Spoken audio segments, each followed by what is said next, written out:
আর যে রেসিপিটা আমি বানাচ্ছি এর উপকারিতা কিন্তু প্রচুর।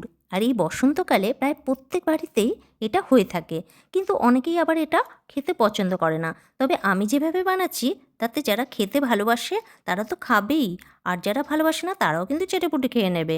তো চলো দেখা যাক। প্রথমে আমি একটা কড়াইতে ২ চামচ তেল গরম করে ১ চামচ কালো জিরে ফোড়ন দিয়ে একটা ছোট মাপের পেঁয়াজ কুচোকে হালকা করে ভেজে নিয়েছি। তারপর এইভাবে লম্বা করে কেটে রাখা কিছুটা আলু আর বেগুনকে ধুয়ে নুন মাখিয়ে রেখেছিলাম সেটাকেও এর মধ্যে দিয়ে ভালো করে ভেজে নেব। তারপর দেব ১ চামচ জিরা পাউডার।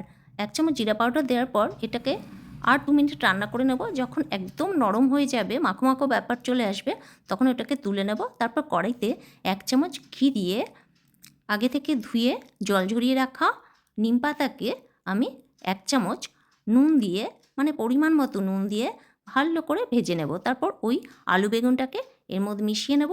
এরপর একটা চাটুতে আমি কিছুটা পোস্ত আর ২টো শুকনো লঙ্কাকে ড্রাই রোস্ট করে এইভাবে শিলনোড়াতে হালকা করে বেটে নেব।